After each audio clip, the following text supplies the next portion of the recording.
Desde Jicotencat los saludo y le doy la bienvenida a la señal del canal del Congreso, el canal de la Unión, en donde le damos a conocer de manera oportuna el acontecer legislativo de nuestro país. En este momento se llevará a cabo el segundo panel en el marco del foro México en el Mundo, diagnósticos y perspectivas de las relaciones internacionales, el cual tiene como título La política exterior desde la academia. Nosotros lo invitamos para que nos acompañe y esté muy al pendiente de todo lo que ocurra en este panel, el cual se estará desarrollando y llevando a cabo aquí en Jicotencat, antigua sede del Senado de la República. Perspectiva de las relaciones internacionales. A continuación daremos inicio al segundo panel del día de hoy, la política exterior desde la academia. Nuevamente nos acompaña como moderadora para conducir los trabajos de este panel la senadora Gabriela Cuevas Barrón, presidenta de la Comisión de Relaciones Exteriores. Muchas gracias.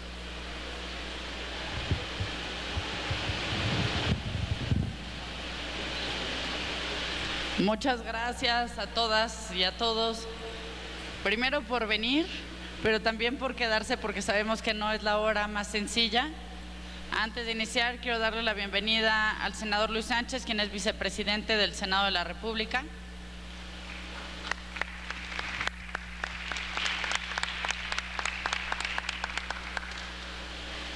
Y de nueva cuenta, pues también agradecerle a las y los embajadores que nos acompañan. En esta mesa, como lo prometíamos en la anterior, aquí será la política exterior analizada desde la academia.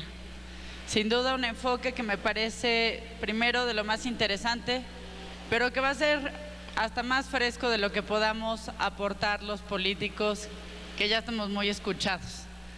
En el Senado de la República, parte de lo que nos hemos dispuesto, y por eso este ejercicio, es tener espacios más abiertos, es escuchar más voces, y eso sin duda nos ayudará a tomar mejores decisiones. Quiero presentarles a mis compañeros, quienes son integrantes de la Comisión de Relaciones Exteriores. En primer lugar, la senadora Luz María Beristain, quien es secretaria de la comisión. Ella es integrante del grupo parlamentario del PRD. Y el senador Juan Carlos Romero Hicks, quien es integrante de la Comisión de Relaciones Exteriores, presidente de la Comisión de Educación del Senado de la República y es integrante del grupo parlamentario del PAN.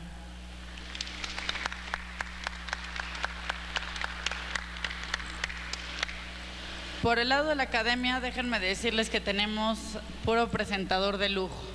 Yo me siento muy honrada de estar aquí con quienes están formando las nuevas generaciones y quienes sin duda podrán darnos un gran panorama de lo que está pasando en el mundo y de lo que debe hacer México. En primer lugar, quiero presentar al maestro Jorge A. Esquiabón del CIDE. Bienvenido, Jorge.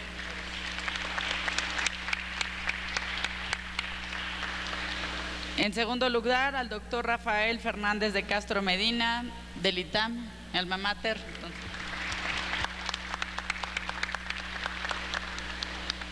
A la doctora Ileana Rodríguez del Tecnológico de Monterrey. Bienvenida. La doctora Laura Zamudio de la Universidad Iberoamericana. Al maestro Carlos Camachos Gaos de la Anáhuac.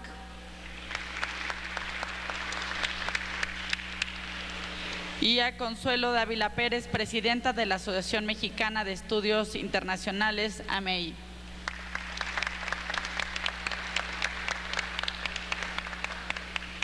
Bienvenidos a todos. Como les comentaba, nos da mucho gusto tenerlos aquí. Y sin más preámbulo, la intención es que podamos tener una dinámica donde cada uno intervenga entre 10 y 15 minutos. Después podemos tener algunas participaciones del público, algunas no las 2 horas que tenemos programadas, para que pueda haber espacios, para que puedan algunos salir a comer, ya que después viene también la conferencia del doctor Insulza. Así que sin más preámbulo de mi parte, quiero ceder el uso de la palabra a la senadora Luz María Beristain, a quien le pediremos presente a nuestro primer ponente, por favor. Muchas gracias, presidenta Gabriela. El profesor investigador titular C. Jorge A. Esquiabón de la División de Estudios Internacionales DI del Centro de Investigación y Docencia Económica, CIDE, 1999 hasta hoy, donde también es coordinador del Programa Interdisciplinario en Estudios Migratorios, CIDE, MIG, 2013 hoy. Ha sido director de la División de Estudios Internacionales 2007-2010, secretario general 2004-2007, director de Vinculación y Desarrollo 2002-2004 y director de la Licenciatura en Ciencias Políticas y Relaciones Internacionales del 2000 al 2001 en el CIDE. Fue presidente de la Asociación Mexicana de Estudios Internacionales, AMEI, para el periodo 2011-2013 y vicepresidente en el periodo 2009-2011. Asimismo, es el presidente fundador de la Federación Latinoamericana de Asociaciones de Estudios Internacionales, FLAEI, en la cual se reúnen las asociaciones de Argentina, Brasil, Chile, Colombia y México, siendo presidente durante el periodo 2012-13. Ha publicado más de 80 productos académicos, libros, artículos, capítulos de libro y documentos de trabajo relacionados con la política exterior de México, historia de las relaciones internacionales de México, relaciones internacionales de gobiernos subnacionales, para diplomacia, opinión pública y política exterior, reforma económica e institucional en México y América Latina, migración, instituciones de descentralización y federalismo en México y América Latina, relaciones México-Estados Unidos y relaciones hemisféricas latinoamericanas. Entre sus obras más recientes destacan los libros North America, Soft Security, Threats and Multilateral Governance, A Post-Westphalian Pathway, coeditado en Iglesias Hussein, Nueva York, Palgrave Macmillan, 2013, La Política Exterior de México, 2012-2018, Diagnóstico y Propuestas, coeditado con Rafael Velázquez, México, AMEI, 2012, Las Relaciones México-Estados Unidos, Prioridades Constantes, Modelos Teóricos Variables, México, BUAP, 2011, Perspectivas Migratorias, un análisis interdisciplinario de la migración internacional, coeditado con Jorge Durán, México CIDE 2010, la proyección internacional de las entidades federativas, México ante el mundo, México, Instituto Matías Romero, Secretaría de Relaciones Exteriores 2006 y En busca de una nación soberana,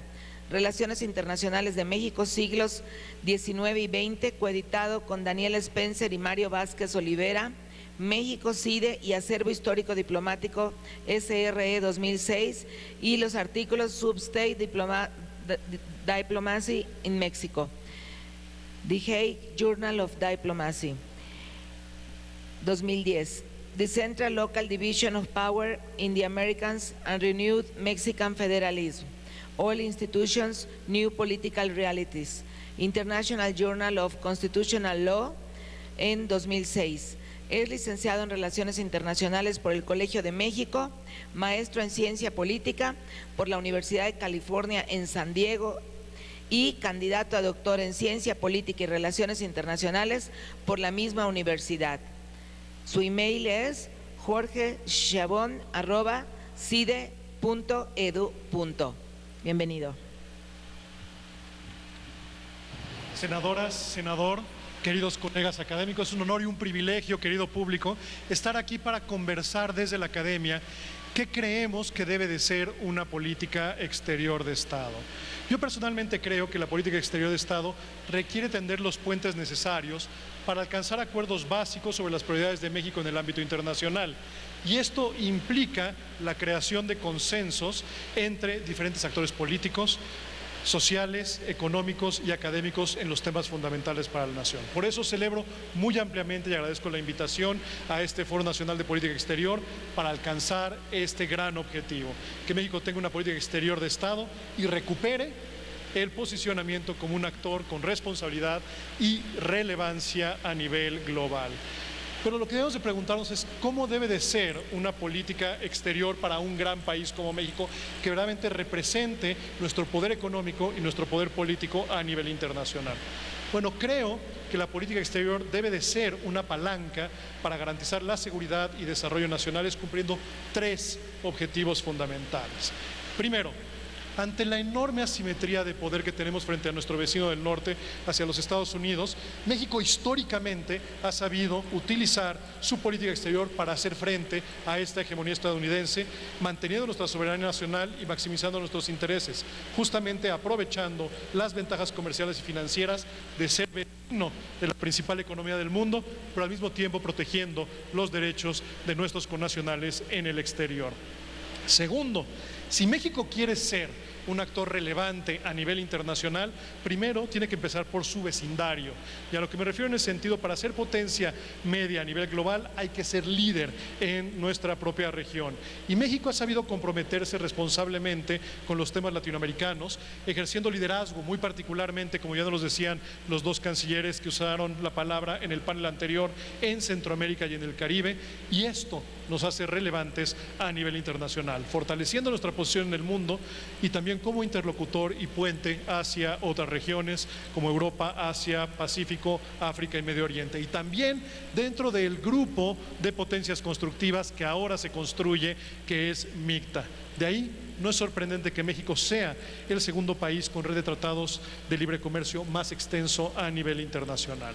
Y tercero, México históricamente ha sabido ser un constructor de instituciones internacionales que a través de su activismo multilateral y regional ha fomentado la codificación del derecho internacional, la cooperación global para el desarrollo y el fortalecimiento de los organismos internacionales. ¿Por qué? Porque esta cooperación sirve justamente para generar un orden internacional más justo y próspero, pero también para avanzar los intereses de México en el exterior, aprovechando lo que el mundo tiene que ofrecer para promover la seguridad y el desarrollo internos. Ahora, para estos 3 objetivos, pareciera que la política exterior de México, cuando menos desde hace un siglo, ha seguido 2 secretos que realmente no lo son tanto. Primero, que la política exterior es la política pública cuya función principal es buscar en el contexto internacional aquellos elementos que proveen respuesta a las necesidades sociales, económicas y políticas del país, con la finalidad de generar seguridad y bienestar interno. Siendo así, la política exterior no es un fin en sí mismo, es un medio para la consecución de los otros fines de política pública y muy particularmente el bienestar y la seguridad de todos los mexicanos. Y por cierto, esto no lo digo yo como académico, sino lo dicen todos los mexicanos. ¿Y a qué me refiero en ese sentido? Justamente a través del estudio bienal que levantamos en el CIDE sobre opinión pública y política exterior, ¿qué es lo que quieren los mexicanos de su política exterior? Bueno, justamente lo que quieren es una política exterior que incremente el prestigio internacional del país, que defienda los intereses de México en el exterior y que sirva como instrumento para generar desarrollo y bienestar a nivel nacional. En pocas palabras, los mexicanos seremos muy diferentes, pero todos en términos de opinión pública, y esto ha sido una constante en el curso última década que hemos levantado esta encuesta, en buena medida gracias al apoyo del Senado de la República y de la Secretaría de Relaciones Exteriores, es que 3/4 partes de los mexicanos, más del 75%, consideran como objetivos muy importantes de la política exterior de México promover la cultura de México en el exterior, combatir el narcotráfico y el crimen organizado, proteger el medio ambiente, atraer turistas, promover la venta de productos mexicanos en otros países, proteger los intereses de los mexicanos en el exterior y atraer inversión extranjera a México. Si se dan cuenta, todas estas acciones lo que hacen es incrementar el prestigio y el bienestar de los mexicanos. Además, existen niveles increíbles de consenso entre los mexicanos, a niveles de más del 90%, que creen que México debe de utilizar ciertos instrumentos de política exterior para la consecución de estos objetivos. Muy particularmente, hacer uso de la diplomacia cultural, comercial y de la propia diplomática para avanzar sus intereses a nivel global, descartando el uso de la fuerza militar.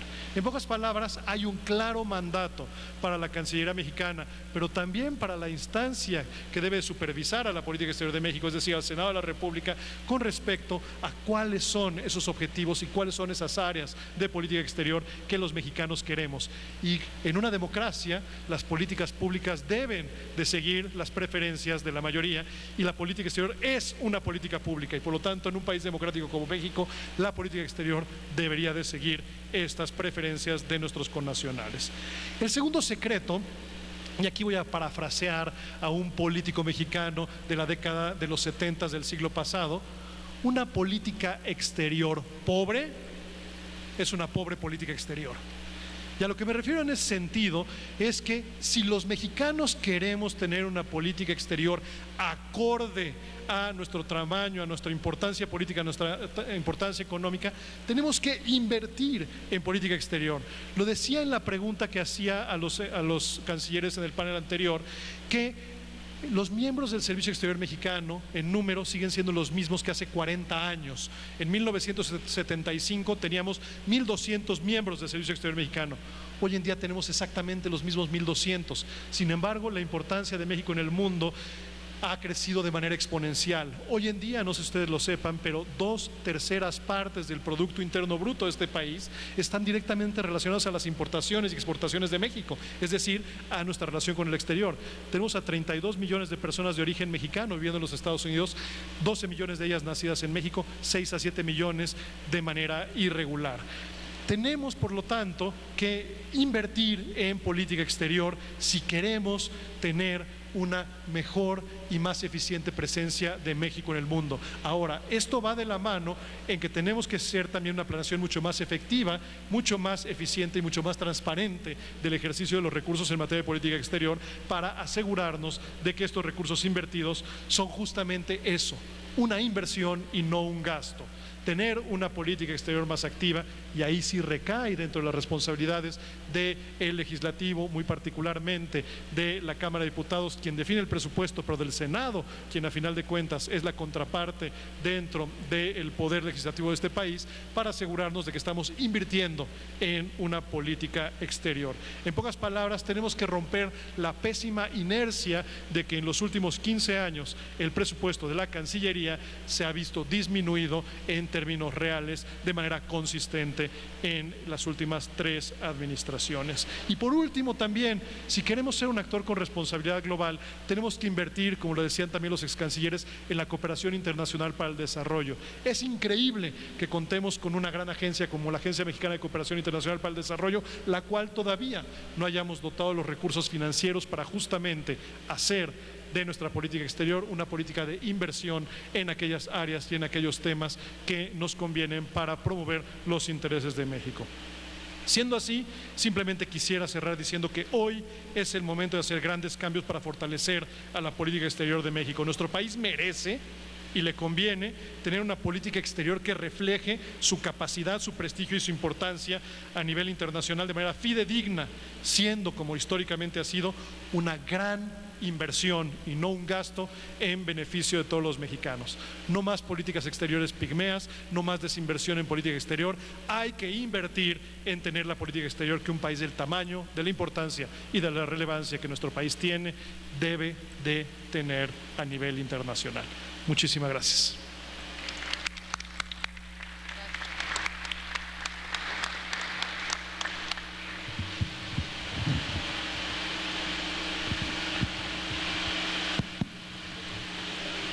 Me corresponde ahora introducir al doctor Rafael Fernández de Castro, quien tampoco requiere presentación. Conocí a Rafael hace alrededor de 20 años, cuando se acababa de ratificar el acuerdo de comercio libre, porque en buen español no es libre comercio, es comercio libre, y lo que era el Mexican American Committee, que era una suerte de participación de académicos, empresarios y algunos funcionarios gubernamentales y de los congresos, se transformó en el North American Committee. Invitaron para eso a la parte mexicana. Había 2 reuniones, una durante el otoño y otra durante el octubre, y se pensó en Rafael Fernández de Castro para que el apoyo de ITAM pudiera ser como el centro de pensamiento, el think tank para el caso de los mexicanos. Ha sido un privilegio ver a una persona talentosa y apasionada que estudió en el ITAM y luego en la Universidad de Texas en Austin y se doctoró en Georgetown, y que se ha convertido en un punto de referencia tanto en Canadá como en Estados Unidos y en México para este tipo de relación. Su lista de publicaciones y contribuciones son muy destacadas, y para no utilizar más tiempo en presentar a quien no requiere introducción, le pediría a Rafael que inicie, por favor. Bien, pues con esta presentación ya se dieron cuenta que Juan Carlos Romero Hicks es mi amigo. Gracias, senadora Beristain, y gracias, senadora Gaby Cuevas, por la invitación. Yo diría que en este tipo de eventos el Senado de la República está claramente ejerciendo su labor de acompañante, de asesor de la política exterior de México, así es que enhorabuena, senadores y senadoras, por esta iniciativa. Yo lo que quiero hacer es, a mí me parece, digamos, Jorge acaba de dar una visión muy completa que suscribo prácticamente toda de la política exterior de México, lo que debe ser.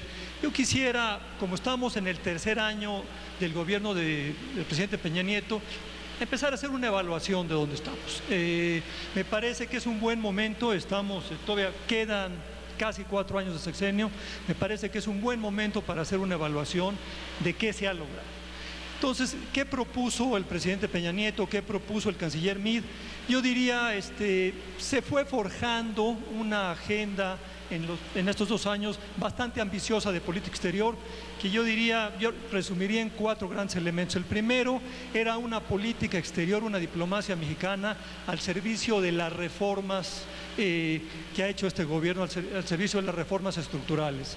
Segundo, así lo dice el canciller, aprovechar, digamos, el conocimiento, la experiencia de la política multilateral que hay en México para meternos en temas muy importantes del mundo, en temas de la agenda. Los más importantes son, yo diría, cambio climático, que tenemos ahí un avance importante con la COP16 en México, el tema también, digamos, de no proliferación de armas nucleares, y un tema novedoso de esta administración ha sido el tema de la guerra contra la pobreza.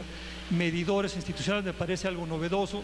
Y el tercer elemento, digamos que es el elemento más sustantivo, donde habla, digamos, el canciller de múltiples pertenencias. Entonces ahí es donde habla que somos latinoamericanos, pero estamos en el espacio económico de América del Norte, y digamos aquí hay una agenda muy importante en la que tenemos, por ejemplo, el tratar, yo diría, de finalmente tener una relación con China de provecho para México, que China deje de ser una pesadilla, porque así como China había sido una, digamos, bendición para muchos países de nuestra región latinoamericana, para México era muy complicado y se ha avanzado al respecto. Y finalmente el cuarto elemento, yo diría, temas nuevos como MICTA, y temas nuevos, digamos, como más poder suave con Estados Unidos, yo ahorita me refiero. Como no me puedo referir a todo, déjeme hacer una evaluación de nuestro continente. ¿Qué hemos logrado con Estados Unidos? ¿Qué hemos logrado con América Latina? En primer lugar, yo diría, algo muy importante, un acierto importante, es que el tema económico, a través de lo que le llaman DIN, es decir, diálogo económico estratégico, diálogo económico de alto nivel, se volvió a poner el tema económico en el centro de la relación con Estados Unidos. Eso es fundamental, no solamente con Estados Unidos, sino con América del Norte, incluyendo a Canadá. Me parece que hay un acierto muy importante. Como académico, evidentemente, me gusta mucho el tema de poner el intercambio académico y la innovación en el centro de la agenda también. Lo que se ha logrado realmente en intercambio académico es importantísimo. Por primera vez es un tema, el de la innovación y el intercambio académico, que llega a nivel presidencial. Esto nadie lo había logrado y la verdad de las cosas es muy importante. Hay una meta que yo la siento sobre todo aspiracional, pero es muy importante, de poder mandar a finales de ese sexenio a 100,000 estudiantes mexicanos a Estados Unidos. Me parece muy importante porque Estados Unidos sigue siendo el sistema universitario mejor del mundo y hay que aprovechar esa vecindad. Entonces, me parece muy importante que se tenga eso ahí. Ahora bien, eso es, me parece, el avance, la innovación. Veo problemas sobre todo en el tema, digamos, si hacemos una evaluación de dónde está la relación con Estados Unidos, nos vamos a dar cuenta que así como tenemos una relación muy esmerada y muy sofisticada en el tema económico comercial, gracias al Telecán, ordenó la relación, funcionan los mecanismos de controversias, con una excepción que es el de los trailers de carga que no han podido entrar a Estados Unidos. Lo demás está funcionando muy bien lo demás en lo comercial está funcionando muy bien, pero tenemos dos problemas muy serios con Estados Unidos. El primero es el tema de la seguridad. No hemos acabado de lograr una asociación de seguridad con Estados Unidos, y ahorita voy a elaborar sobre eso, y tampoco tenemos un diálogo con Estados Unidos en materia de migración. Déjenme platicarles lo de seguridad. En seguridad realmente, digamos, este gobierno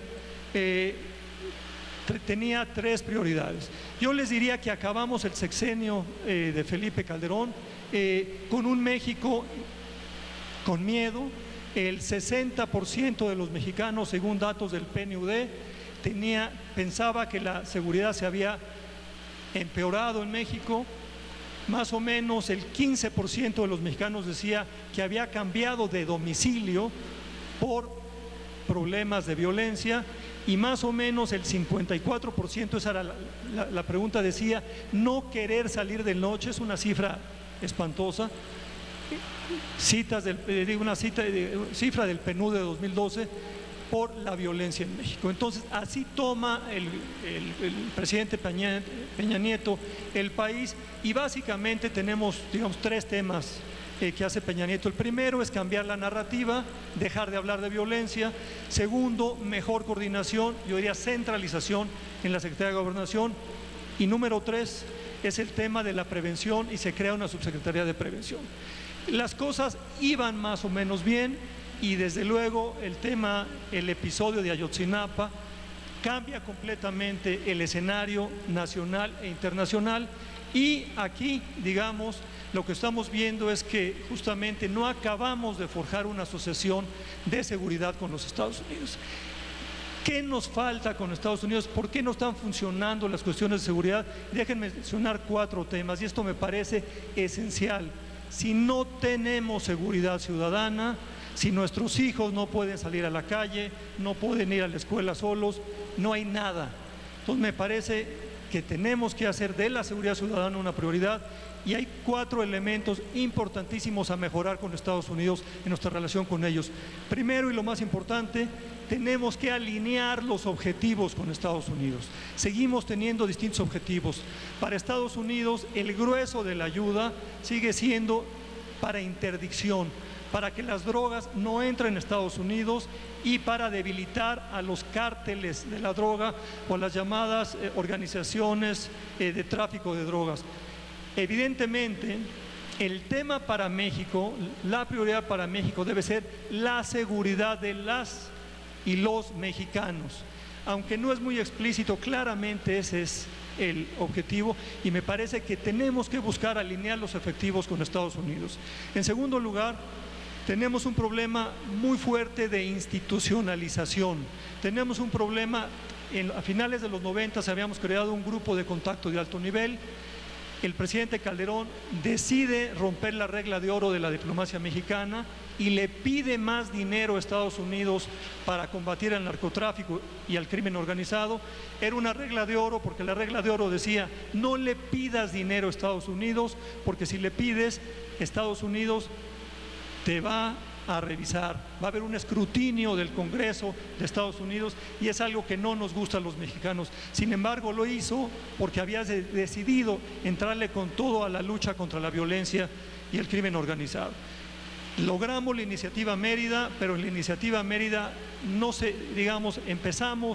da un salto la cooperación con Estados Unidos de $40 millones a $400 millones en el 2008, y sin embargo ahorita andamos como en $115 millones.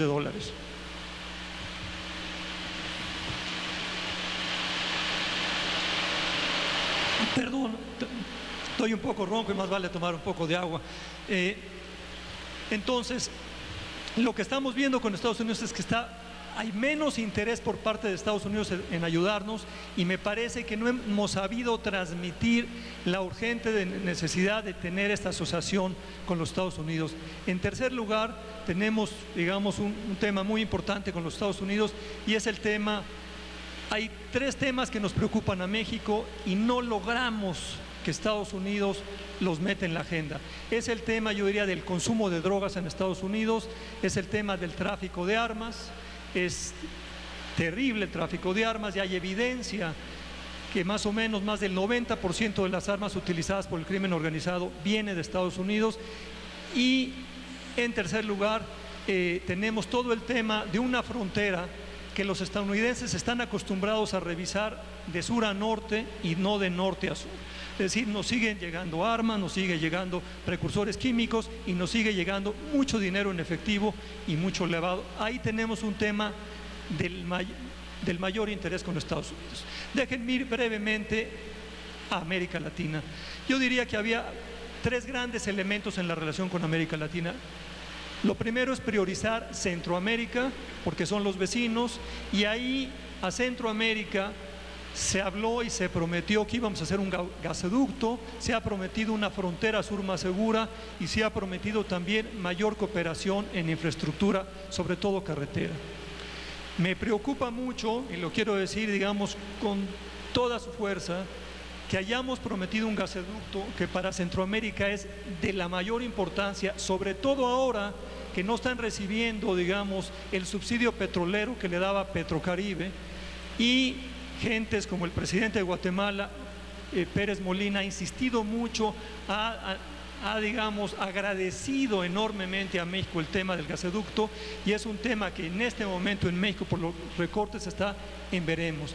Ahí hay un tema que podemos perder mucha credibilidad con nuestros vecinos si no logramos, y no se trata más que de unos 400, 500 millones de dólares, que me parece fundamentales, porque efectivamente si algo necesita Centroamérica es sobre todo energía. En segundo lugar, tenemos el tema de la seguridad. Así como queremos que Estados Unidos sea corresponsable en el tema de seguridad, tenemos que hacerlo hacia el sur. Y ahí la verdad de las cosas es que estamos poco atentos al efecto globo, lo dicen los presidentes centroamericanos. Si le apretamos más a los zetas en Veracruz, por decir algo, eso repercute en Centroamérica, empiezan a aparecer en Centroamérica. Entonces me parece que es urgente una visión regional de seguridad, pero de seguridad ciudadana, con los intereses de México y de América Latina. Y ese sería el tema con Centroamérica. Brevemente, lo que parecía ser la gema de la corona hacia América Latina, que era la Alianza del Pacífico, un tema importantísimo con Perú, Colombia y Chile, se está desinflando porque Colombia no ha ratificado el instrumento, tenemos un problema, y porque Chile, el nuevo gobierno de la presidenta Bachelet, tiene intereses muy importantes en Brasil. La mayor parte del comercio de Chile es con Brasil, y entonces Chile ha pedido que tengamos una convergencia, Alianza del Pacífico con Mercosur, cosa que de alguna manera frena digamos, el momentum, la rapidez, la aceleración que traía la Alianza del Pacífico. Finalmente, me refiero a Cuba. Efectivamente, el gobierno del presidente Peña Nieto decidió darle un abrazo a Cuba, regresar, digamos, a una relación cercana con la isla, se le condonó la deuda, y me parece, digamos, que aquí de alguna manera nos adelantamos. En ese momento era difícil saber que el presidente Obama y el presidente Raúl Castro iban a tener este avenimiento que tuvieron, que se anunció el 17 de diciembre del año pasado, pero en todo caso lo que quiero decir es que me parece, digamos, que tenemos que tener muy claro para qué queremos esa relación con Cuba. Me parece que la relación con Cuba tiene que ser para tener una relación más tersa, sobre todo con el Grupo ALBA. Sin embargo, el Grupo ALBA está, yo diría, de alguna manera desinflado, por llamarlo coloquialmente. Venezuela ya no puede subsidiar como subsidiaba actualmente. Como decía Jorge Schiavón, Venezuela sí tenía una rica política exterior, ayudando, digamos, con petróleo a Centroamérica y a varios países del Caribe. Eso se ha acabado y me parece que hay una gran oportunidad para México para tener un acercamiento importante con América Latina, pero ahí me parece que tiene que empezar por Centroamérica.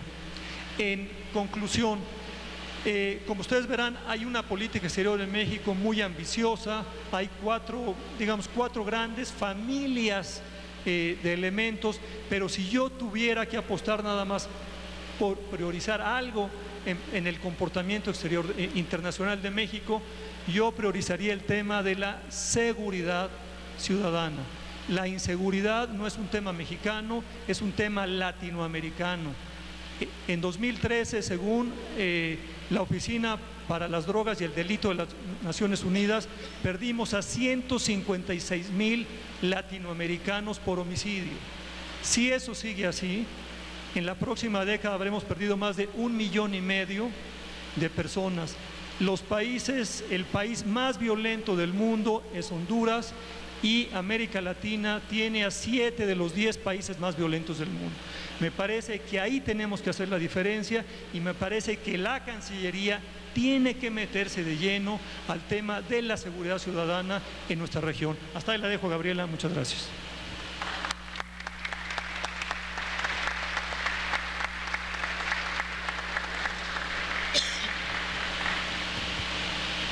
Seguimos el turno de la doctora Ileana Rodríguez Santibáñez. Ella obtuvo en la Universidad Nacional Autónoma de México mención honorífica en 3 ocasiones. La primera por el título de licenciatura en Derecho, la segunda por la maestría en Relaciones Internacionales y la tercera en el grado doctoral en Derecho con investigación en el campo del Derecho y las Relaciones Internacionales. De su trayectoria, destacan haber sido subdirectora de investigación y estudios legislativos en el Sistema de Información Legislativa de la Honorable Cámara de Diputados y consultora en comercio internacional de la firma PricewaterhouseCoopers. Durante 7 años fue directora de las carreras de Derecho y Ciencia Política del Tecnológico de Monterrey, Campus Ciudad de México, y actualmente es la directora del Departamento de Derecho y Relaciones Internacionales del Tecnológico de Monterrey, en donde imparte clases a nivel licenciatura, maestría y doctorado. Es investigadora internacionalista, miembro nivel 2 del Sistema Nacional de Investigadores del CONACYT, pertenece al grupo de investigadores en el tema El Estado de Derecho Internacional del Instituto de Investigaciones Jurídicas de la UNAM, forma parte de la International Law Association, de la Asociación Nacional de Abogados de Empresas, Colegio de Abogados AC, ANADE y de la Inter-American Bar Association, Capítulo México. Forma parte del grupo de expertos en Derecho Internacional Humanitario del Comité Internacional de la Cruz Roja, enfocada en la capacitación de las Fuerzas Armadas de México en materia de derechos humanos, seguridad y derecho internacional humanitario. Entre sus publicaciones destacan los libros La soberanía en tiempos de globalización y La transición democrática en Irak.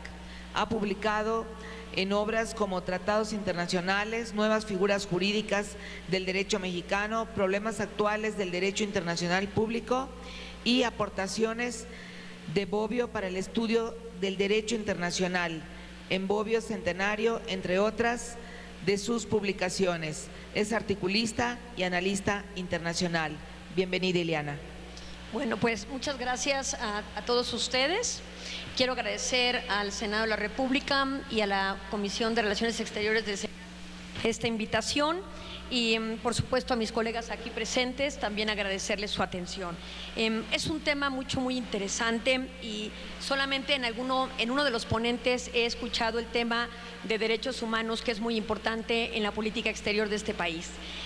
Querría decir que dentro de las reformas constitucionales desde 1920, de la Constitución del 17 hasta la fecha, han habido 618 modificaciones al texto constitucional. En relación a la política exterior mexicana referente al artículo 89, fracción 10, solo han habido desde 1920 y hasta la fecha solo 3 reformas. Esto para demostrar que la política exterior no ha tenido un dinamismo que sí ha ha tenido el mundo. Robert Keohane y Joseph Nye sostienen que el mundo hoy día se sostiene bajo la teoría de la interdependencia que evoca la complementariedad de las economías. Por eso México ya no puede estar, como lo hizo en el siglo pasado, a través de una agenda bilateral, sino multilateral. De ahí que es muy importante en el periodo salinista nuestro ingreso al Tratado de Libre Comercio, porque responde a la continuidad de la política de Miguel de la Madrid de los 80s de pertenecer al Acuerdo General de Aranceles y Comercio llamado GATT. Es desde el 87 a la fecha que empieza a haber una apertura de México en la economía y ante el mundo. Nos subimos algo tarde si consideramos que la globalización en términos económicos proviene desde la teoría de Milton Friedman en la teoría monetarista de la Escuela de Chicago de los 70s. Sin embargo, es importante celebrar que de la década de los 90s a la fecha México cuenta con 12 tratados de libre comercio. Pese a esos tratados, no hemos logrado la diversificación en materia económica que podría llevar a elevar el nivel de los mexicanos al permitirles mayor competitividad respecto a los productos que eligen, que podrían ser baratos a la luz de esa competitividad que puede haber entre socios comerciales.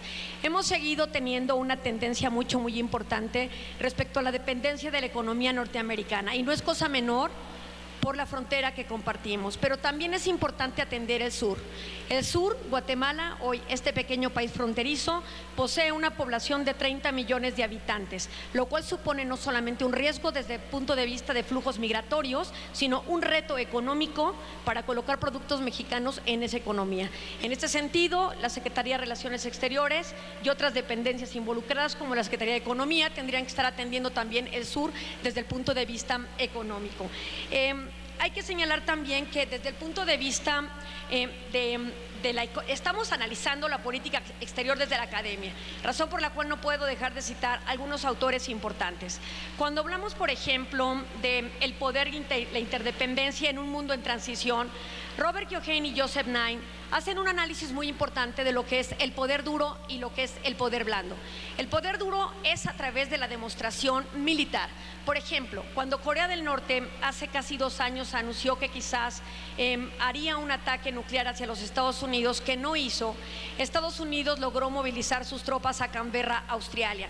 Esta capacidad de movilización militar supone la inhibición por parte de Corea del Norte respecto a utilizar energía nuclear.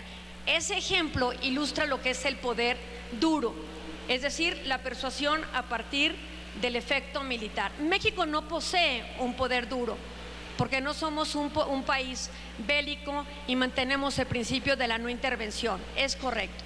Pero ¿qué tal, dice Joseph Nye y Robert Keohane, respecto del poder blando? Y el poder blando son todas aquellas percepciones que se generan ante la comunidad internacional a partir de la cultura de un país, a partir del sistema educativo de un país, a partir del respeto de los derechos humanos de un país, a partir del crecimiento turístico de un país. Todas estas señales que emite el Estado mexicano generan una percepción importante hacia la comunidad internacional que nos hace atractivos y potenciales en materia de inversión extranjera. ¿Qué tanto hemos crecido en los índices de poder blando? En la encuesta del año pasado, México ni siquiera figuraba en el ranking de poder blando. Y lo que es peor, en el Fondo para la Paz, México alcanzaba el lugar 148 dentro de las alertas como Estado fallido. No lo estamos, es decir, es una alerta de lo que tendríamos que estar haciendo para impedir caer en el extremo de una estadística de Estado fallido. Esto nos lleva a reconsiderar lo siguiente. México, con 12 tratados de libre comercio, tiene que tener un impacto no solamente en el crecimiento económico, sino en el desarrollo de su población. México participa de la Organización Mundial de Comercio, de los tratados de libre comercio, de los acuerdos en la LADI, de los acuerdos para la promoción y protección recíproca de las inversiones llamadas APRIS. Y tenemos algo muy importante. De las reformas constitucionales al artículo 89, fracción 10, la que destaca en fundamental es la que se generó en el año 2011 bajo el periodo calderonista. ¿Por qué es relevante ese año y esa reforma en particular? porque el artículo 89, fracción 10, fue adicionado de la siguiente forma. Voy a leer ese artículo y en particular enfatizaré la parte que corresponde a la reforma del 2011, que nos habla de una política exterior positiva y acorde a los tiempos modernos. Respecto a las facultades del Ejecutivo, artículo 89, fracción 10, dirigir la política exterior y celebrar tratados internacionales, así como terminar, denunciar, suspender, modificar, enmendar, retirar reservas y formular declaraciones interpretativas sobre los mismos, sometiéndolos a la aprobación del Senado.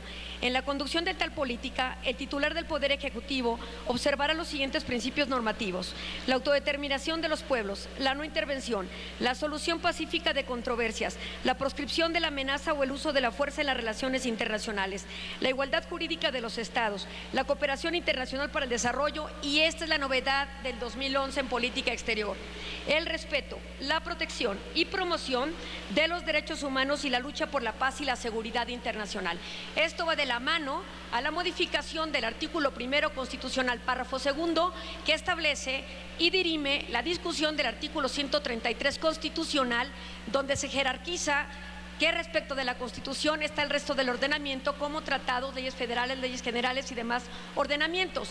En el artículo 1 constitucional se zanja esa discusión y se pone en paralelo a la Constitución los tratados celebrados por México en materia de derechos humanos. Sin embargo, la Corte, en un criterio que estableció en el 293/2011, nos recuerda a los mexicanos y a los legisladores y al Poder Judicial que la simple y lisa lectura que creímos, donde pusimos a los tratados al nivel de la Constitución, es equívoca.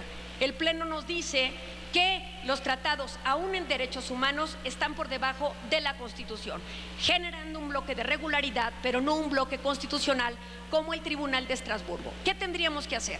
La primera solicitud en política exterior al Senado o al Congreso es dirimir la controversia que subsiste en el artículo 133 constitucional para elevar a los tratados respecto de leyes federales y leyes generales. Segundo tema muy importante: si somos un Estado de Derecho respetuosos de los derechos humanos a partir del artículo 1 constitucional, ¿por qué el artículo 1 constitucional 21 constitucional, párrafo 10, sigue estableciendo respecto a la jurisdicción de la Corte Penal Internacional que tenemos que pasar por el visto bueno del Ejecutivo y del Senado para poder recurrir a la jurisdicción universal de la Corte Penal Internacional? Si somos respetuosos de los derechos humanos, ¿por qué no franca y lisa y llanamente establecer que nos sujetamos a los parámetros de la Corte Penal Internacional? También señalar en ese sentido que, si bien es cierto, México tiene una tradición muy interesante de la no intervención, también es cierto que han habido posturas desde la academia que solicitan que debería haber intervención franca y abierta respecto a temas de ayuda humanitaria. Esto nos lleva a la solicitud al Senado de la República de considerar la aprobación o ratificación del protocolo adicional 1 respecto a conflictos armados no internacionales. Si somos respetuosos de derechos humanos y queremos mandar una señal de esto, tendríamos que ir acotando el marco legal en materia de derechos humanos para posicionar a México respecto al poder blando del que hablan Robert Keohane y Joseph Nye, entre otras de las situaciones que tendríamos que estar considerando. Me parece que he llegado a mis 15 minutos, pero agradezco muchísimo su atención.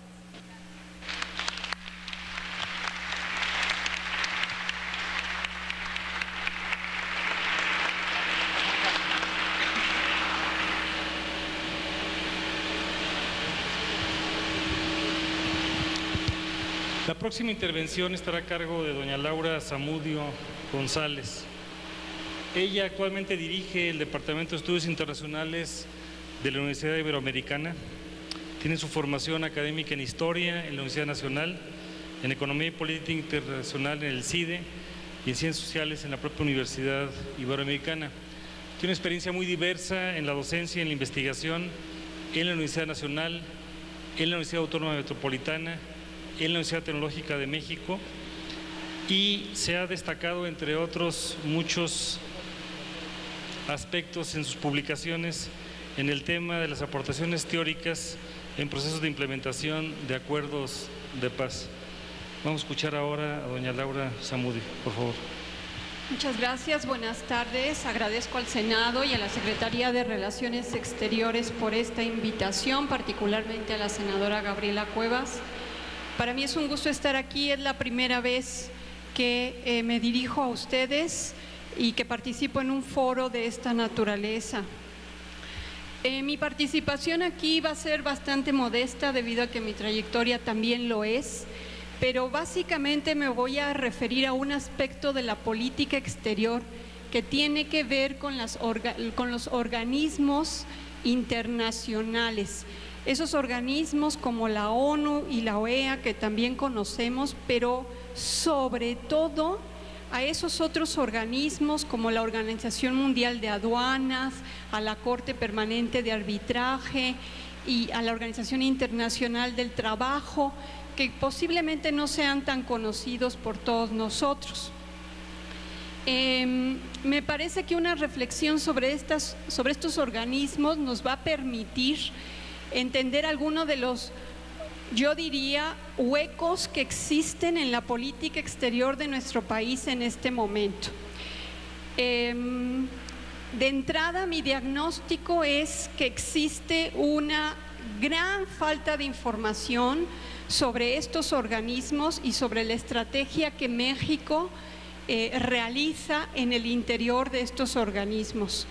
Si nos vamos a los datos, México participa en alrededor de 243 diferentes organizaciones, organismos internacionales. Estados Unidos participa en 50. ¿Cuál es el criterio, me pregunto yo, para definir la participación de nuestro país en estos organismos? ¿Cuál es el marco? ¿Cuál es la justificación para saber por qué en 240 y no en 200? ¿O por qué no en más de 240 organismos internacionales? El gasto del gobierno mexicano en el pago de membresías a organismos internacionales es significativo. México gasta alrededor de un cuarto del presupuesto de la Secretaría de Relaciones Exteriores para pagar membresías. Y desde el año 2006 el pago de cuotas, aportaciones y ayudas a organismos internacionales ha venido creciendo. De conformidad con el presupuesto de egresos de la Federación para el ejercicio fiscal 2014, se destinaron 1.637 millones de pesos del erario público al pago de 243 membresías, lo que representa cerca del 22% del presupuesto de la Secretaría. Para este año 2015, el presupuesto destinado es de 1.900 millones de pesos, lo que equivale al 23.7% del total, casi un cuarto.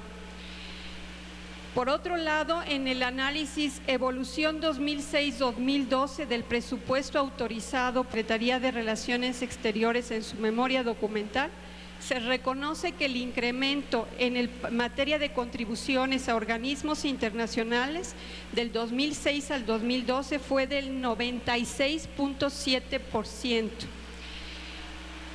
Y si bien la mayor parte de estos recursos ha ido a parar al sistema de Naciones Unidas, otra cantidad no despreciable se destinó a otros organismos internacionales, algunos de ellos tampoco conocidos como la Comisión de Venecia, Euroelectric, Oficina Internacional de Exposiciones, Asociación Mundial de Lotería, Asociación Internacional de Supervisiones de Seguros, etcétera.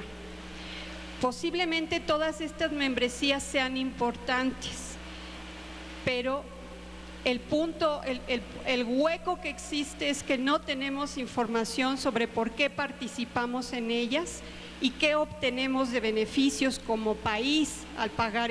Me parece que como ciudadanos merecemos tener esta información, nos debería de interesar tener esta información. Hasta ahora he visto que es difícil conseguir información concreta de qué exactamente se logra con estos cuantiosos recursos. Es escasa, si alguna, la información que describa la estrategia general de cada una de estas relaciones entre el Estado mexicano y las organizaciones en particular.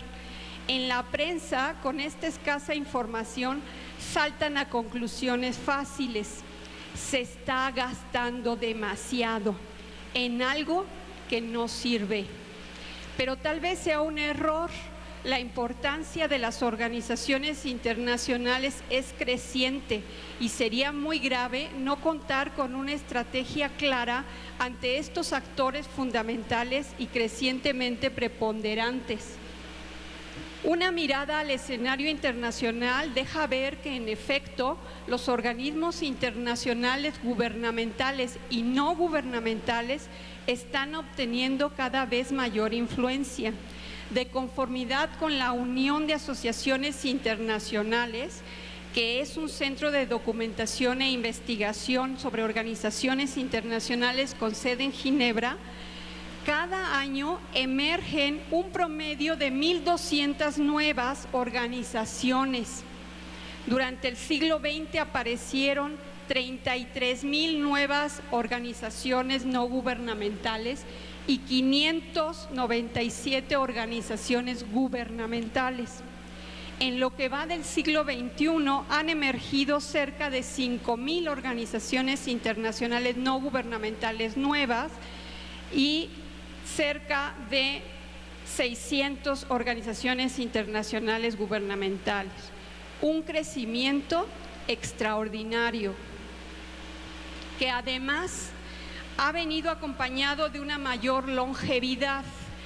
Hoy día las organizaciones internacionales han pasado de 18.4 años de vida a 25.4 años y han comenzado a reproducirse por sí mismas, o lo que autores como Shanks, Jacobson y Kaplan llaman emanaciones.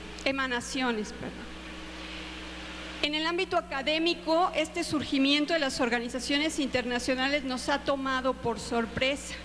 Hay pocos estudios y poco conocimiento de lo que las organizaciones internacionales gubernamentales hacen y pueden hacer.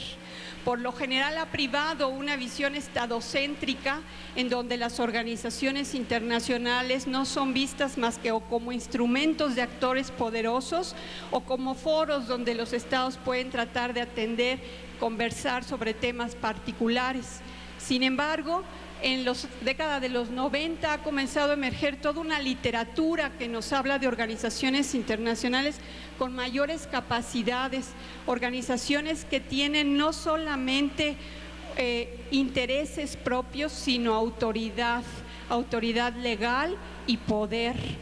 Entonces, una pregunta que nosotros tendríamos que estarnos haciendo es: ¿por qué se mantienen tan invisibles? Porque fuera de lo que es la participación de México en Naciones Unidas, que ha sido muy importante y muy valorado y que ahora lo será más con la participación de México en las OMPs, habría que preguntarnos cómo hacer más visibles a estas organizaciones en las que estamos participando, a las que estamos financiando y de las que no sabemos exactamente qué obtenemos allí.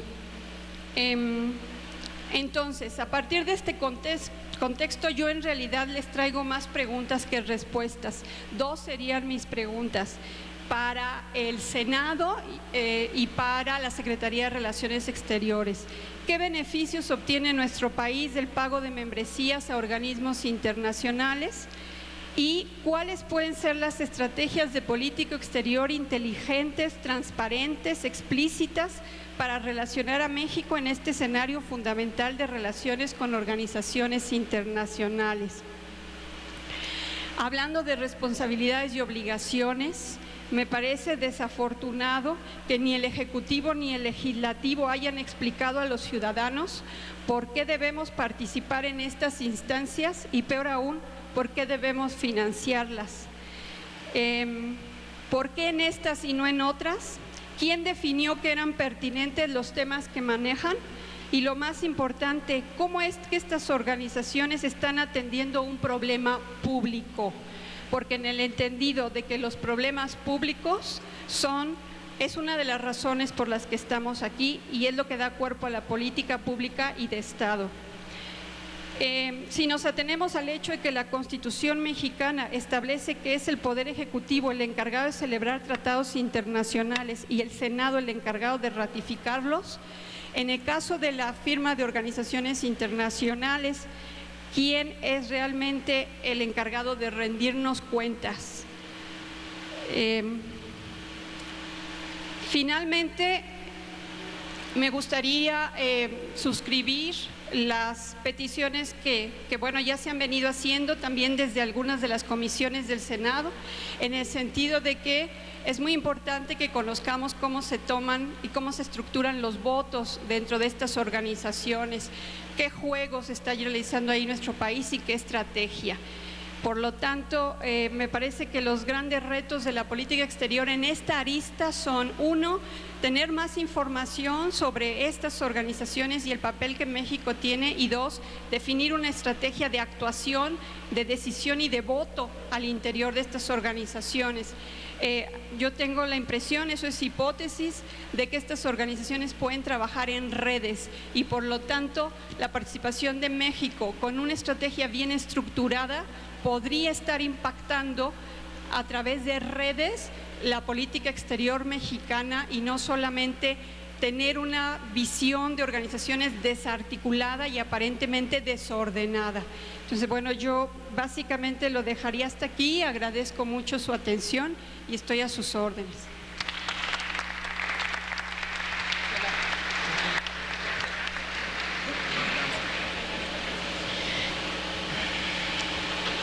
Bueno, me toca el turno de presentar a la maestra María del Consuelo Dávila Pérez, la cual para mí es muy grata sorpresa encontrarla después de 25 años, porque fue mi maestra en la Facultad de Ciencias Políticas y Sociales de la Universidad Nacional Autónoma de México.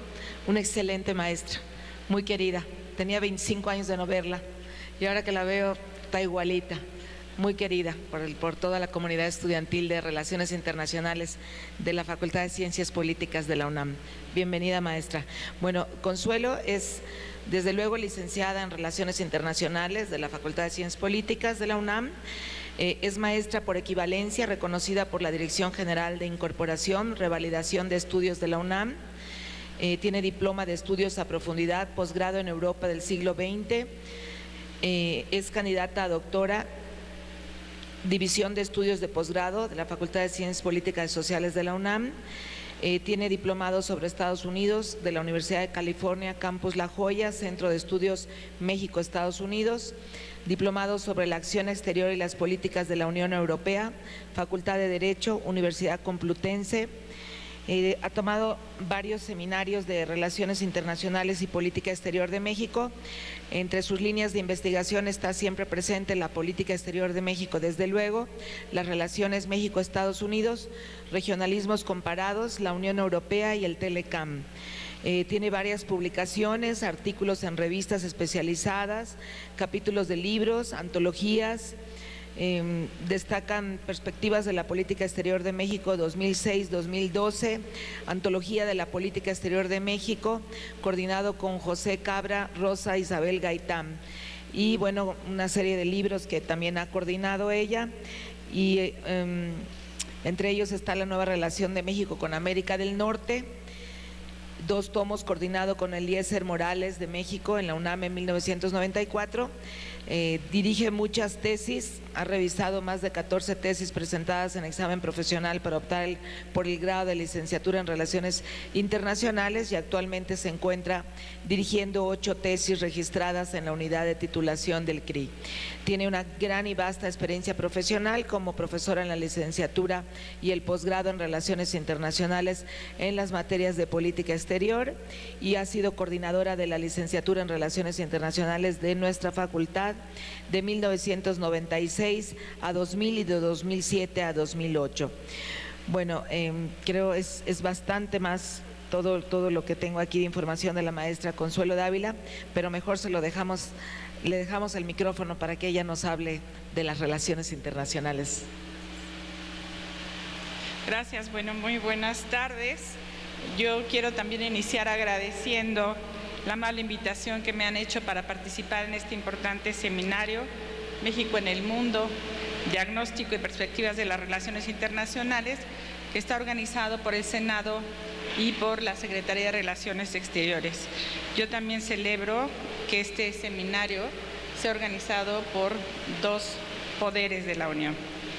Es un placer además estar en este recinto histórico y compartiendo la mesa con mis colegas, mis amigos y con los distinguidos senadores que nos convocan esta tarde, la senadora Gabriela Cuevas, el senador Romero Hicks, mi querida Luz María Beristain.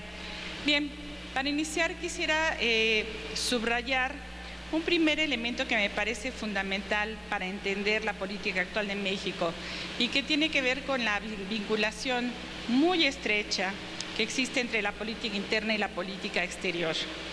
La relación entre ambas facetas de la política del Estado mexicano es fundamental, es un aspecto que además se ha discutido ampliamente por los estudiosos de la política exterior desde hace muchísimos años. En un primer momento como una necesidad de explicar qué era primero, si la política interna o la política externa, y para establecer posteriormente una prioridad de una sobre la otra. Más adelante quedaba claro cómo en determinadas circunstancias la política exterior servía para crear un sentimiento de unidad frente al exterior cuando existían serias confrontaciones internas. Existe pues una relación indisoluble entre ambas y el reconocimiento de este aspecto me parece fundamental para entender la política exterior de México, en particular la actual, no solamente como el reconocimiento de que el Estado tiene mayor poder de negociación si cuenta con una situación estable en lo interno y con una mayor legitimidad, sino también porque en un mundo globalizado es difícil hablar de política interna sin referirnos al ambiente internacional. Y bueno, a esto ya se refirió de manera muy amplia el secretario de Relaciones Exteriores, el doctor Meade, en esta mañana cuando hablaba de los retos que plantea para México la situación internacional. Entonces es difícil hablar de política exterior sin remitirse también a los aspectos de la política interna, a la forma de gobierno, a la toma de decisiones, a la participación de diversos grupos políticos, sociales y económicos o empresariales en la misma. Entonces podemos analizar la política de nuestro país históricamente a través de este binomio, pero es en las últimas décadas que la relación entre ambas se hace más profunda.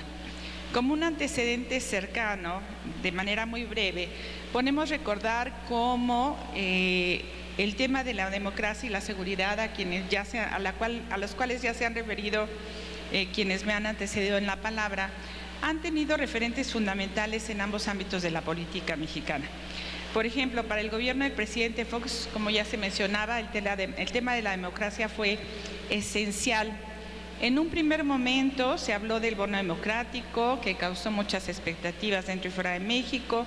Luego se hablaba de la necesidad de incluir un principio adicional de facto en la política exterior mexicana sobre los derechos humanos. Ya habló la doctora Zamudio de esto.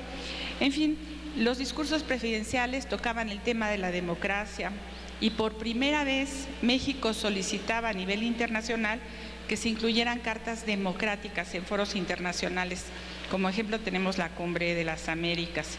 Entonces México empieza a tener una mayor participación a favor del respeto de los derechos humanos, que tuvo por momentos repercusiones importantes en sus relaciones con algunos estados, como fue el caso de la relación con Cuba.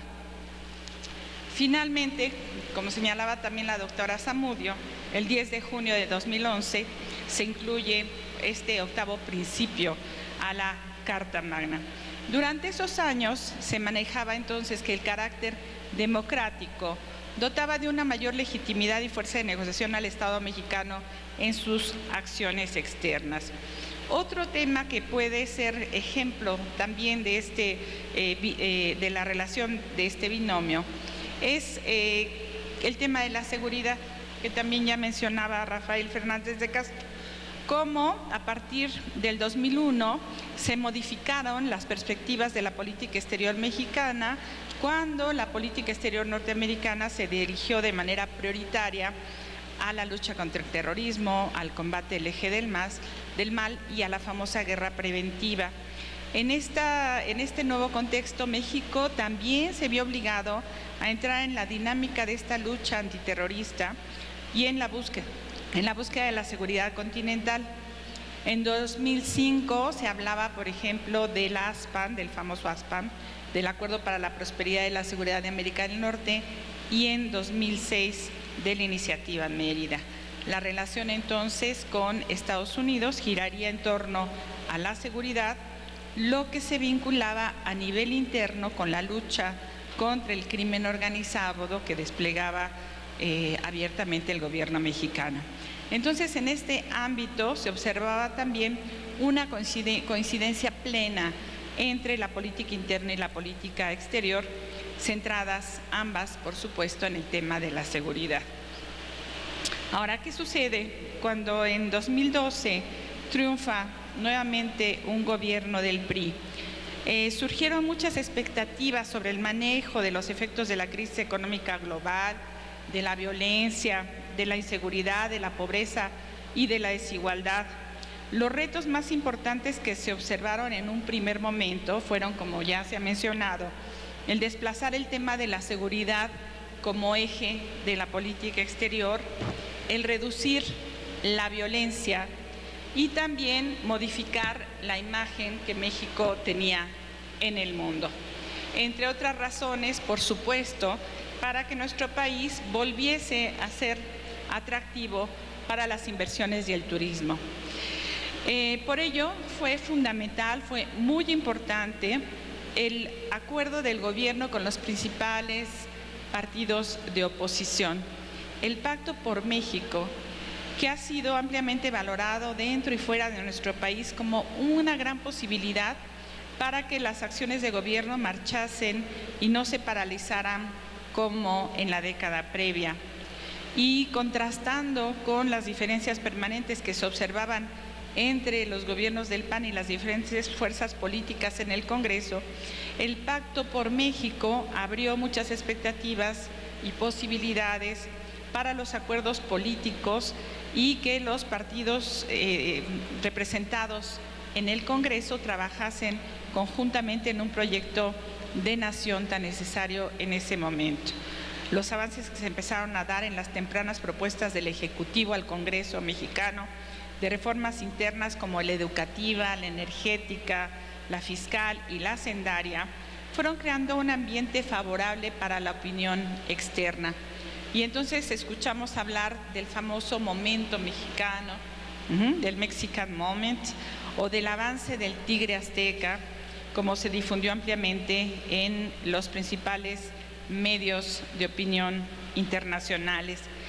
En este contexto, la política exterior parecía depender más que nunca de los avances en la política interna, apostando a un crecimiento económico que producirían las inversiones extranjeras que se verían atraídas por estas reformas estructurales y que de hecho empezaron a presentarse de manera muy interesante. Bueno, como se ha mencionado, una de las primeras metas de la política mexicana ha sido también el diversificar la agenda internacional de nuestro país para que no vuelva a concentrarse solamente en el tema de la seguridad, y de ahí el énfasis que se ha puesto en la participación de México a múltiples niveles y escenarios internacionales, tanto a nivel bilateral como a nivel multilateral. Yo creo que la política exterior de México en estos dos años ha sido una política muy activa, ¿no? Con muchas visitas, muchos viajes al exterior, muchas visitas de jefes de Estado, en fin, que habla de un gran dinamismo en términos de los acercamientos de México hacia todas prácticamente las regiones del mundo. En el caso de América del Norte, ya se ha referido Rafael Fernández de Castro, a ello, el establecimiento de un diálogo continuo con nuestros socios de América del Norte ha sido fundamental. La participación en diversas reuniones a diferentes niveles con Estados Unidos ha sido muy importante porque se ha avanzado en acuerdos muy importantes, muy necesarios para lograr una mejor competitividad de México en la región y poder desarrollar capacidades de innovación tecnológica. Los programas para que los estudiantes tengan mayor movilidad entre los dos países son fundamentales para desarrollar mejores vínculos en el futuro, como también el énfasis en la protección consular. La actividad internacional de México en lo que va este gobierno ha sido, como les señalaba, muy intensa. Ya se ha mencionado aquí, hacia América Latina, la Alianza del Pacífico, Centroamérica, la posibilidad de acercamiento con el Mercosur, el acuerdo de asociación transpacífico también es muy, muy importante, hay que poner mucha atención en este. Y bueno, la participación de México a partir del surgimiento de otros actores internacionales en diferentes mecanismos de concertación y diálogo que pretende responder a la crisis de las instituciones que se presenta a nivel internacional. Así tenemos la participación en el G20, en MICTA, en CELAC, que reconocen el papel de México como potencia emergente. Bien, también la participación de México en los organismos internacionales ha sido de un renovado compromiso internacional, llegando incluso contra todo pronóstico a anunciar la participación de México en las operaciones para el mantenimiento de la paz como muestra de esta renovación del compromiso de México. Bien, no obstante todo este dinamismo de la política exterior, hemos encontrado cómo en los últimos meses hay ciertos factores internos que han tenido un peso importante en el curso de la política exterior mexicana. Las condiciones de inseguridad y de violencia, por un lado, a nivel internacional, la baja de los precios internacionales del petróleo han sido un duro golpe para la consecución de los fines propuestos por la política exterior de México. Una vez más nos encontramos con condiciones internas e internacionales que inciden de manera determinante en el curso de la política exterior mexicana. Con los precios del petróleo a la baja, la Secretaría de Hacienda se vio obligada, por ejemplo, a recortar el presupuesto de 2015. Esto ha sido importante porque ha impactado algunos de los proyectos de infraestructura importantes que se tenían en México para pues mejorar el comercio y el intercambio de productos. También se vieron seriamente impactadas las dos únicas empresas productivas o dos de las más importantes empresas productivas que tiene el gobierno federal, como es Petróleos Mexicanos y la Comisión Federal de Electricidad. En este contexto, considero que es difícil, ¿no?, para las finanzas públicas y también la existencia de un ambiente de indignación social frente a los casos de Ayotzinapa y de Tlatlaya, que han llegado a espacios internacionales como organismos de derechos humanos y la ONU y que presentan un escenario complejo para nuestro país. Tenemos aquí una combinación de factores importantes que no podemos obviar y que tienen que ver unos con la propia situación interna, otros con la propia situación internacional, que hacen que el escenario para la política exterior de México sea complicado. Tenemos como los principales retos que se plantearon hace 2 años siguen presentes. Aún queda, por ejemplo, como gran desafío el tema de la seguridad, de la reducción de la violencia, de la mejora de la imagen de México y el mundo. Y yo creo que todos estamos interesados en que México salga adelante. Yo creo que a nadie nos interesa que México tenga problemas a nivel internacional. Y necesariamente esta situación tan difícil en lo político y en lo social, pues le resta capacidad de negociación internacional a nuestro país. Entonces, a pesar de las reformas estructurales, no queda claro cómo los capitales llegarán a México de la manera en que se pensaba, y probablemente deba transcurrir un tiempo en que pueda recomponerse la situación interna para que México logre ocupar nuevamente una posición privilegiada en el ámbito internacional. Resulta urgente que en este momento de emergencia nacional las diferentes fuerzas políticas puedan ponerse de acuerdo en un gran pacto nacional que permita avanzar en tareas esenciales que logren combatir los retos actuales que enfrenta nuestro país y legitimar y fortalecer la posición de nuestro gobierno. Me refiero a un pacto republicano. Sin un avance en estos asuntos internos, difícilmente podrán lograrse las metas esenciales que se ha plantado México en política exterior. Y me parece que este primer ejercicio de reflexión, yo sé que han tenido muchos, a lo mejor no de esta envergadura, pero pienso que este ejercicio de reflexión entre dos poderes de la Unión, el Ejecutivo y el Legislativo, abonan, por supuesto, en la búsqueda de consensos por el bien de la nación. La tan ansiada política exterior de Estado puede, considero, en estos momentos de crisis, retomarse y empezar a construirse.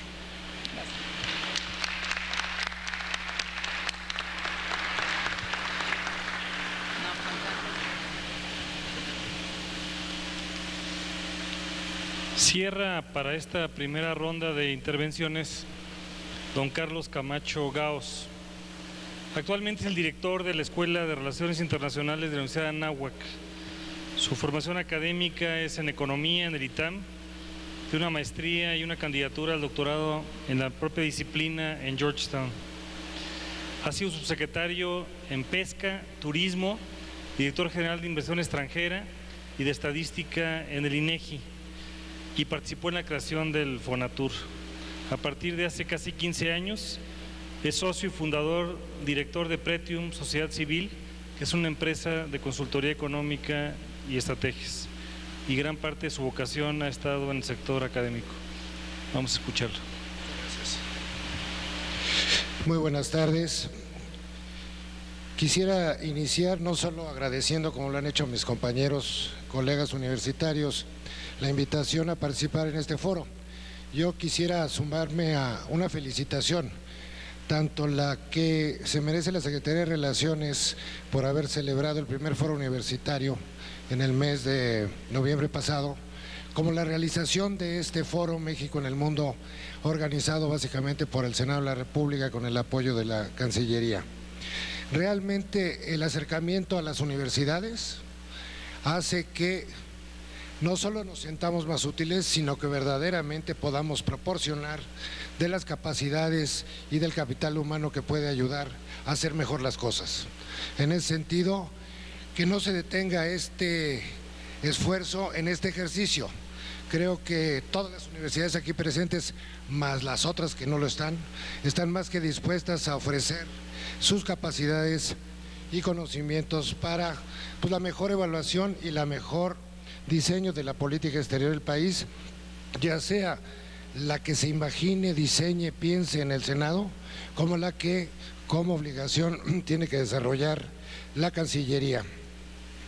Y déjenme iniciar señalando de que no nos debemos circunscribir a la Cancillería, porque la política exterior inicia en el Presidente de la República, la conduce y coordina la Secretaría de Relaciones Exteriores, pero participan muchísimos más actores en las diferentes secretarías de Estado y algunos otros órganos. Entonces, la corresponsabilidad y la mejor distribución de trabajo no nada más corresponde al esfuerzo que haga la propia Cancillería. Ciertamente, el apoyo de las universidades se verá mejor reflejado en la medida en que ustedes, señores senadores, participen también en los eventos universitarios Y pongo, por ejemplo, el Congreso Anual que hace la Asociación Mexicana de Estudios Internacionales, que Consuelo preside y que Jorge acaba de dejar la presidencia, en donde sí es muy relevante el que ustedes se enfrenten a los jóvenes, que como hoy son una mayoría en esta hora del seminario o del foro, y en el que verdaderamente escuchar a quienes hacen, dictan, analizan y evalúan la política, pues era muy valioso. Voy a partir de, bueno, un dato que quizá no sea del conocimiento de los señores senadores. ¿Cuántas universidades creen que dan la carrera de Relaciones Internacionales en el país? Se sorprenderían que es un número mayor a 70 y que la población estudiantil debe estar en alrededor de 30 a 35 mil estudiantes en este momento. Y esos estudiantes van a buscar, obviamente, un lugar donde trabajar. Ese lugar donde va a trabajar no necesariamente tiene que ser el servicio exterior, no necesariamente tiene que ser el trabajar en una Secretaría de Estado en el área internacional. Esos jóvenes pueden perfectamente participar en un principio apoyando al equipo legislativo, tanto en la Cámara de Senadores como en la Cámara de Diputados. Esos muchachos también pueden trabajar en el Poder Judicial, esos muchachos también pueden trabajar en las organizaciones no gubernamentales, etcétera, y obviamente en toda la parte empresarial. Entonces, la visión de la política exterior o la visión de la disciplina de relaciones internacionales no se debe circunscribir única y exclusivamente a lo que se maneja como política exterior, manejada nada más por la Cancillería y evaluada por el Congreso. Yo creo que va muchísimo más allá. Y obviamente hay mecanismos como lo obtiene el propio Senado, como es el Gilberto Borges, como lo tiene el Matías Romero, la Secretaría y demás, donde se puede hacer muchísimo más con una mayor interacción entre las diferentes instituciones y las universidades. Ajustándome a lo que amablemente nos dieron como una guía para la participación en esta reunión, en donde básicamente se hablaba de 9 puntos. No voy a ir ni voy a leer ninguno de los trabajos realizados porque sería demasiado largo, pero sí, teniendo la oportunidad de hablar al final, poder reaccionar a muchas de las opiniones que han dado mis compañeros, como también lo dieron en sus elocuentes intervenciones la canciller Espinosa y el canciller Derbez. Creo que quedó claro y no está mucha discusión, salvo lo que Ileana tenga que decir desde un punto de vista muy jurídico, de que no podemos tener en los principios de política exterior establecidos en el artículo 89.10 una camisa de fuerza. Ciertamente tenemos que tener una capacidad para discriminar, saber cómo utilizarlo, tratar de eliminar las contradicciones que aparentemente se pudieran dar en algún momento, pero que en realidad no lo hay, para la definición de la política nacional. Debemos de partir también de que si concebimos la multipertenencia que tiene nuestro país en el escenario internacional, pues también tenemos que concebir que tenemos multipropósitos, multicompromisos y multiobligaciones. Y eso quiere decir que el lograr el balance de la política exterior, nada más enfocando o priorizando una parte de todas estas pertenencias, se antoja como, a pesar de lo difícil, como una tarea que no sería la correcta. Yo creo que tenemos que dar, desde luego, con la pertinencia, la atención, urgencia y circunstancia en la que se debe desarrollar la política, pues dar un cierto orden a las acciones que se tienen que realizar, pero todas estas pertenencias deben ser atendidas y atendidas correctamente. A esas pertenencias me refiero: Tratado de Libre Comercio de América del Norte. Ciertamente todo lo que dio en su primera versión tiene que ser profundizado y armado de mejor manera para lograr una mayor homogeneidad de lo que es el mercado norteamericano. Y eso trasciende ya de la negociación de aranceles, que eso ya está más que superado. Necesitamos profundizar más en la homogeneización de las regulaciones, necesitamos profundizar más en las relaciones comerciales muchísimo más integradas, en el sentido de que el producto que tiene como origen Norteamérica se ha presentado como tal. ¿Por qué? Porque los bloques es lo que están mandando en este momento y lo que en mi visión los bloques económicos será lo que impere en el futuro. Ciertamente, y coincido mucho con el llamado que hacemos todos, y lo hemos hecho no solo en este foro, sino a través de la prensa o en algunas otras intervenciones, nuestra ventaja, nuestra obligación y nuestro interés en Centroamérica y el Caribe. O sea, no lo veamos como una dádiva, no. Hay intereses que proteger, hay intereses mexicanos que tratar de promover, hay intereses mexicanos que tenemos que crear y constituir con objeto de ¿qué? De tener una mejor balance político en la región y en el hemisferio. De otra manera, seguiremos viendo esto como meramente, y no es crítica, una participación de cooperación internacional, y no se trata de eso. Política exterior son intereses, son coincidencias, y si hay además amistad, qué bueno. Pero realmente lo que tenemos que hacer es buscar y velar por una definición clara de los intereses de México y porque estos imperen en todos los foros bilaterales, multilaterales, ya sea los de la Organización de Naciones Unidas o los que, con mucha razón Laura comentaba en cuanto a no sabemos en qué se gasta ese presupuesto. Y hablando de presupuesto, sí déjenme reiterar, y no nos dijo el secretario Meade que viniéramos a abogar por él, pero que la Secretaría de Relaciones necesita no el 25% que pidió Jorge hace un rato en una de sus intervenciones, yo creo que muchísimo más. ¿Por qué? Porque necesitamos tener mucha más gente, necesitamos tener mucho mejor equipo para poder atender lo que es la política exterior. Si hacemos un análisis costo-beneficio de la política exterior, yo creo que saldría muchísimo mejor parada cualquier inversión que se haga en esta que muchas otras que provienen del gasto público. Se mencionó, lo dejó el canciller Derbez, de que el próximo año se hará un ejercicio y un esfuerzo de presupuesto base cero. Obviamente, Laura, ahí es donde es el momento de evaluar todas estas aportaciones que además me da mucho gusto porque a mí me tocó hacerlo en algún momento. Siempre somos cumplidos, siempre somos, nunca nos están buscando para pagar, como nosotros sí hacemos y en otras ocasiones con los propios Estados Unidos, en donde muchas de sus cuotas se atrasan por años con la excusa de que el Senado no se los permite o no se los autoriza, pero ciertamente hay unas excusas muy bien hechas. Entonces sí, ciertamente sí creo que el presupuesto de la Secretaría y de las áreas internacionales del gobierno federal deben de ser totalmente renovadas y mejoradas. Hablando de Centroamérica y de el Caribe, creo que nos enfrentamos a algo que no pensábamos que iba a suceder hace 2 o 3 años, que es una modificación, llamémosle, en el balance o la perspectiva de las relaciones con Cuba. Las relaciones con Cuba, con las cuales tenemos un acuerdo de complementación económica, pues han mejorado y han crecido en el tiempo. Sin embargo, yo creo que pueden dar para muchísimo más en beneficio de México y también de Cuba. ¿Por qué no pensamos, y esto lo digo con mucho cuidado y casi redactando, analizar las posibilidades de que en el momento adecuado Cuba pudiera participar en el Tratado de Libre Comercio de América del Norte?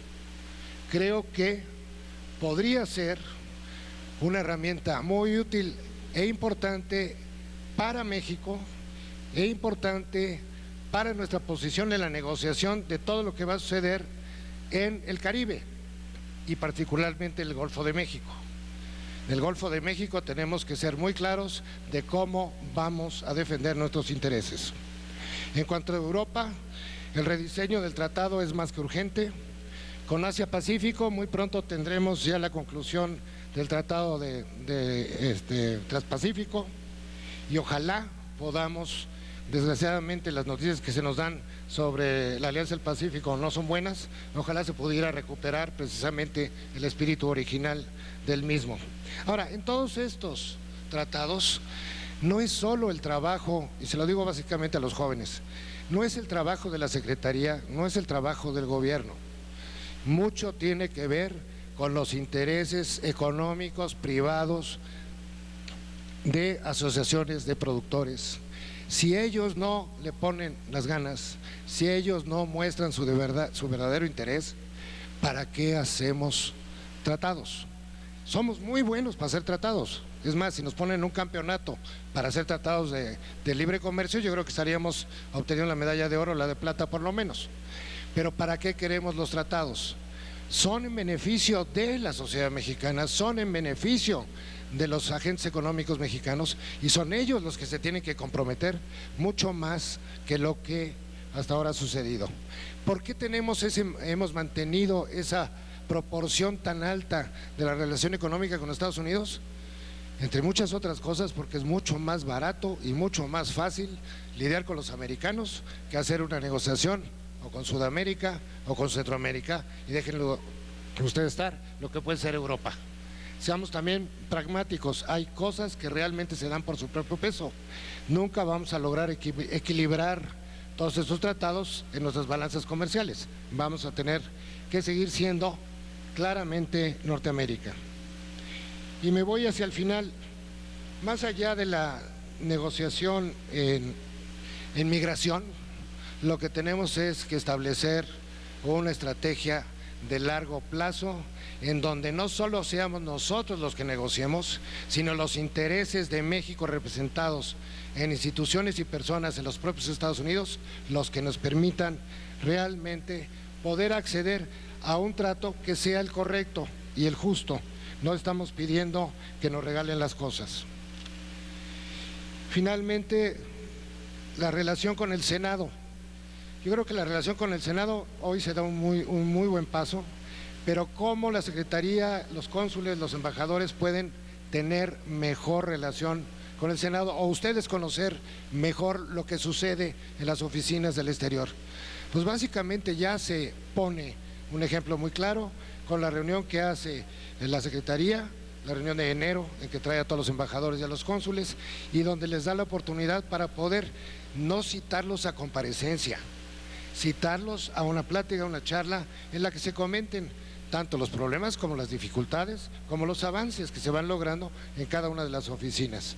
Yo creo que si los senadores mantienen muy claro cuáles son los intereses de México en las interparlamentarias, nuestro poder blando, nuestro poder legislativo, nuestro poder duro a través de la forma en la que trabaja la Secretaría de Relaciones Exteriores se verá muchísimo mejor representado para beneficio de México. Muchas gracias.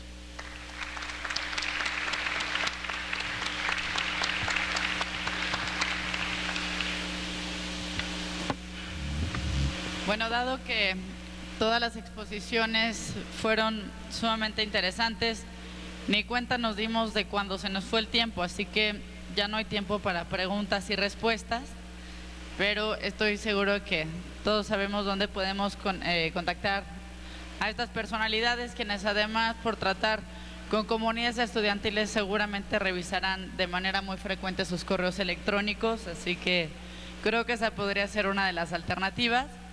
En unos momentos se encontrará aquí el doctor Insulza, así que pues si alguien se quiere retirar, los invitamos a que nada más salgan un poquito de tiempo. Y pues antes de concluir quisiera agradecerles a todos por su participación.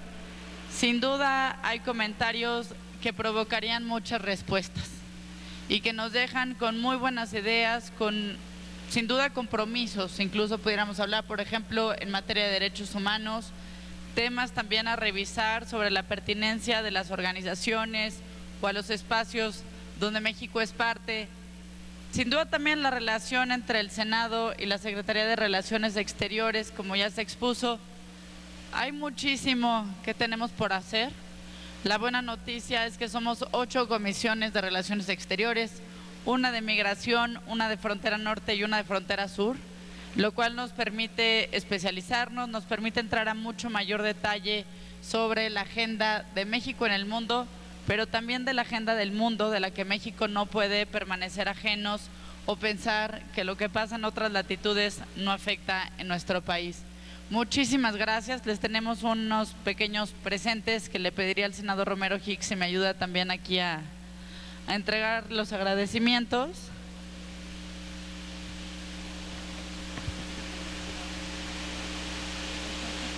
Bueno, pues de esta manera concluye este segundo panel titulado La política exterior desde la academia, en la cual los presentes hablaron en cuestión de cómo se percibe a México referente a la política exterior y a sus relaciones internacionales. Esto le recuerdo en el marco del foro México en el Mundo, diagnóstico y perspectivas de las relaciones internacionales. Bueno, pues por mi parte es todo. Muchísimas gracias por su atención. Yo lo invito a que continúe en la señal del canal del Congreso, el canal de la Unión.